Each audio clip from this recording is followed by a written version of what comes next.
Are you excited for The Witcher 4? A true DEI-inspired slopfest from everyone's favorite, completely fallen to woe company, CD Projekt Red. I bet you are. I bet you wanna see the girl bossing. I bet you wanna experience it. Exactly how it was in the launch trailer. Look how clean and pristine Ciri is, and how all the evil men are dirty, small, disgusting compared to her. Because she is our golden angel. She cannot do wrong, and she always knows best.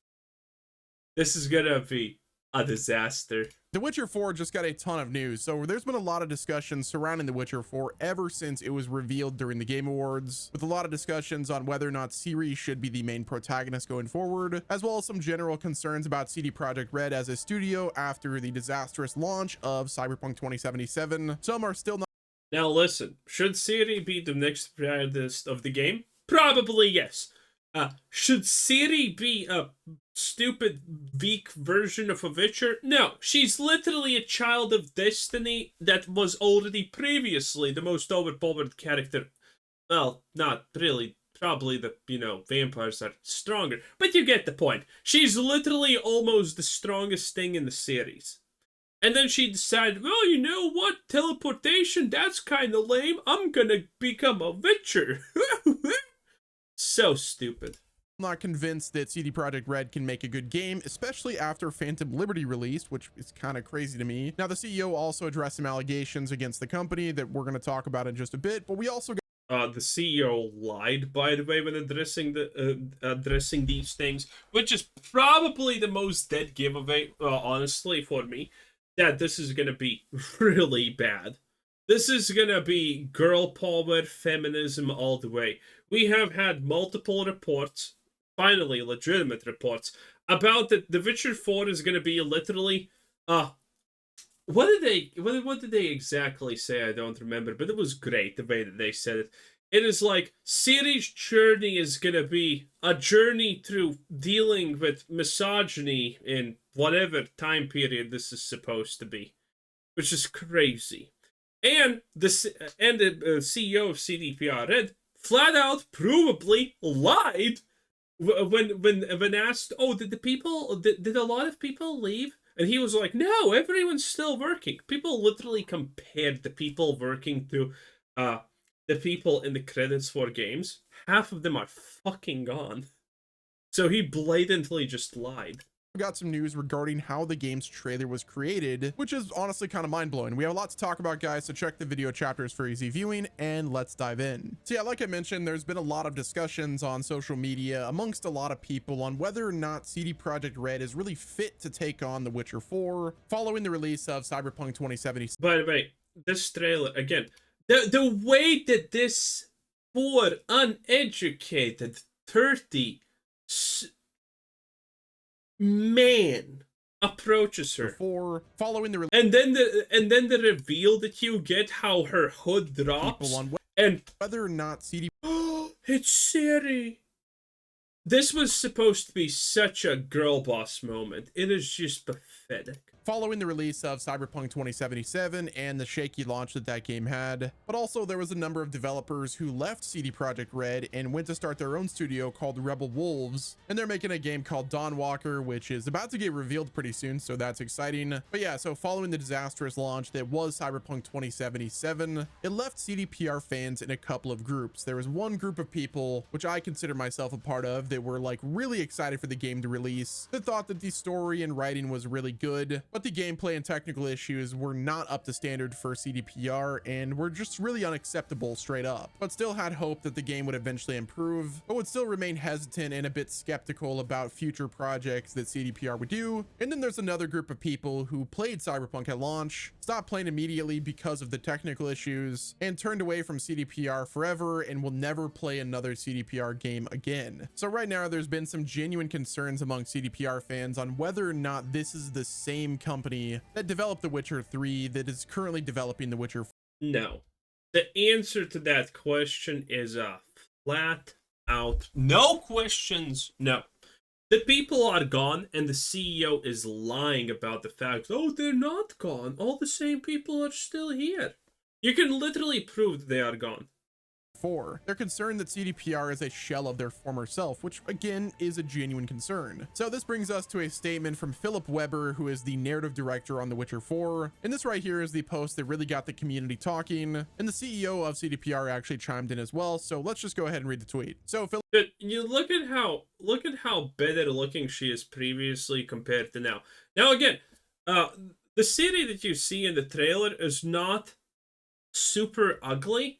But they tried their god fucking damn hardest to make it that she's not attractive as possible, and that she's more like a man than anything.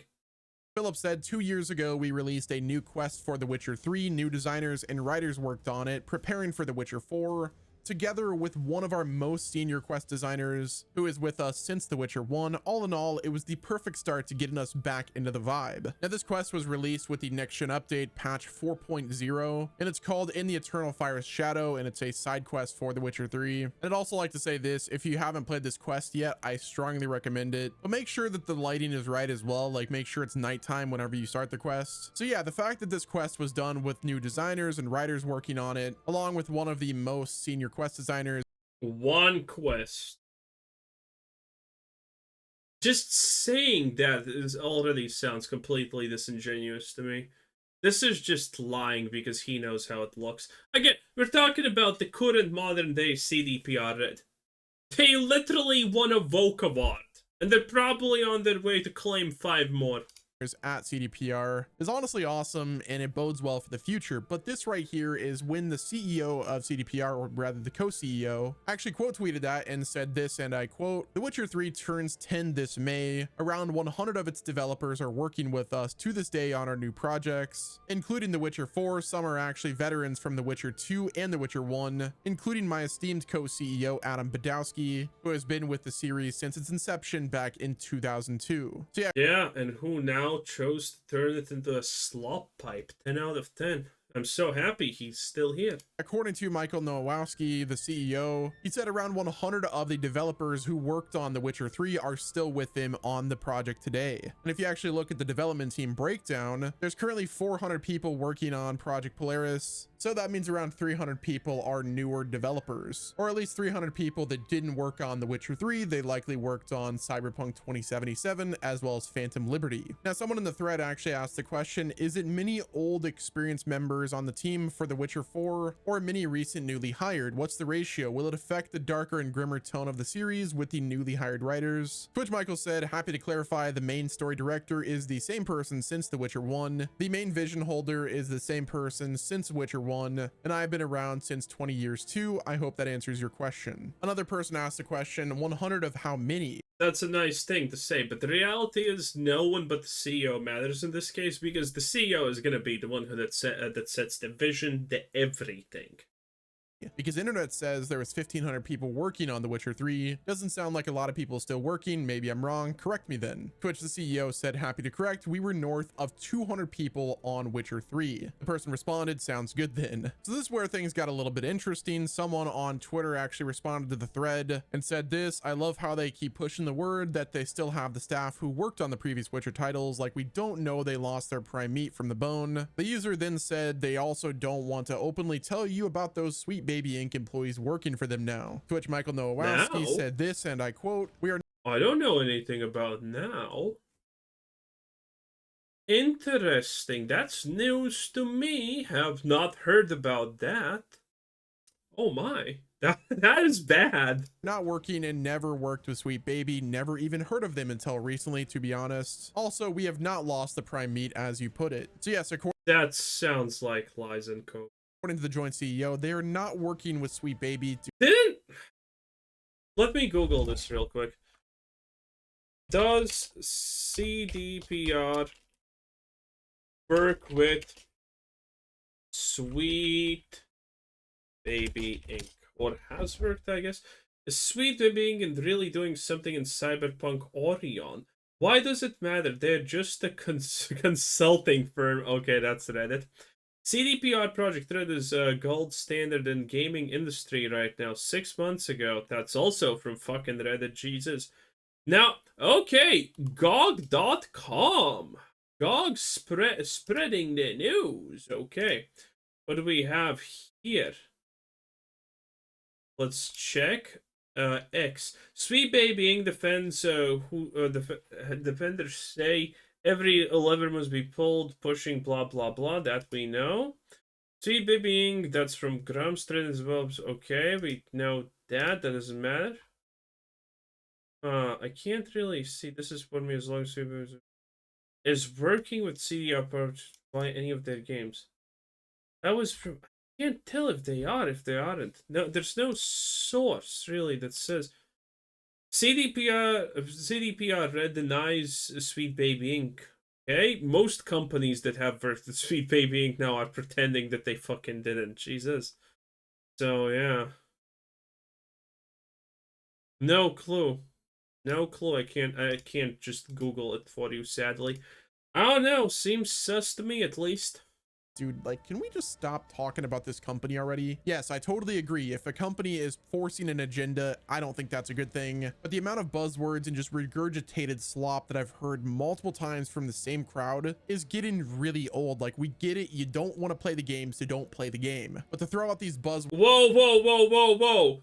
I mean, it doesn't matter if it's regurgitated. It doesn't matter if you like it. The fact that Sweet Baby Inc. is literally dead on record saying from high-standing people at the company that they hate video games, they want to destroy them, and it's all about just messaging and intimidation for them. I think that matters. I don't care if you. I don't listen. I don't fucking care if you're tired of hearing it. You're one of those, and if you're tired of hearing this, that's it. You're one of those people who are like, well, this slightly annoys me. I guess I'll let the world burn in front of me, and then at some point you're like, oh, why is the world burning? Because you fucking let it, okay? Because you didn't want to deal with it, and that's it. Ah, disgusting behavior. Words about every single thing that releases nowadays is getting really old really quick. But going back, no, it's not. No, it's not. This is why we got Marvel Rivals currently, because someone saw an opportunity and said, wait a minute, how about we try to not do DEI infested shit? And it sells. Look at all the DEI games. They're not selling, they're failing. Star Wars Outlaw, Dragon Age Railgun, Starfield, everything that Bethesda does, everything that Ubisoft does, all of these things.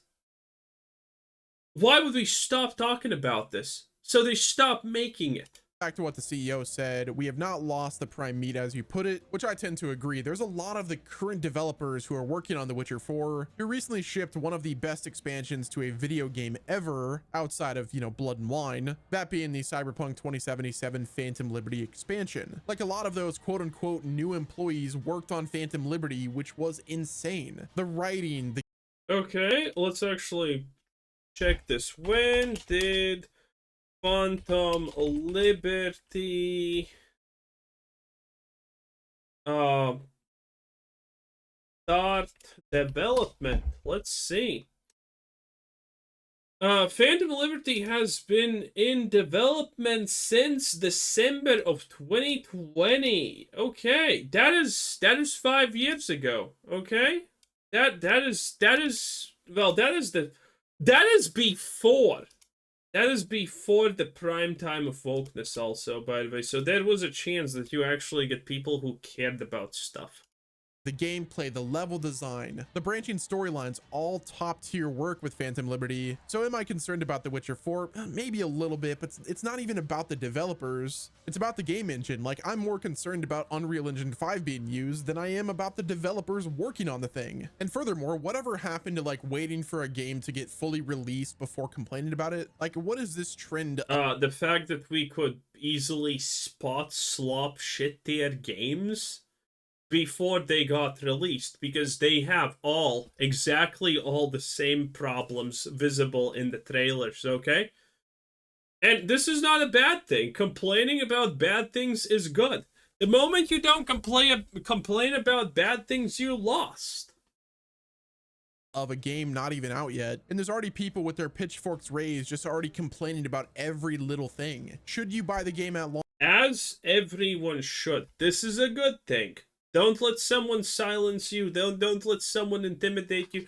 Don't let them shame you into believing it's anything but good. Should you pre-order it? Probably not. But if your entire existence, or even part of your existence, is complaining about every new thing that's announced or stuff that's being worked on, finding every little... This is such a straw man. Hey, listen, we're not complaining about everything that's coming out. We're complaining about a very specific thing. AK, pretty much everything that BioWare lets out, Ubisoft, maybe GTA 6, because there are a lot of things wrong with that, it seems like. Hey, we're complaining about very specific things. We are competitive professionals at complaining exactly about this, because we have our reasons. Do you see it? Like, these people act like we complain about everything. Like, we just literally complain about everything and call everything woke or something. No. Do we complain about everything? Absolutely not. And it's actually it's fascinating how everyone complains exactly about the same thing. Okay? It's not spread out in a wide net. It's exactly the same things that people complain about. Thing to nitpick at. It's got to be exhausting, and I almost feel bad for them. But what I will say is this: if you want to protest with your wallet. If you don't like something, then simply don't buy it. So next up, we actually... Yeah, if your neighbors are getting murdered in the street, just don't look at it. Just don't. Why would... Just ignore it. Everything that happens bad in the world, just ignore it, you know? Here's this guy on the street corner yelling about how people like you should be deleted off the face of the world. Just don't listen to it. He's not hurting you. Yeah, he's not impacting your life. God, I hate these points. They're so bad. Anyway, that was Best Nemo. 10 out of 10. Bye.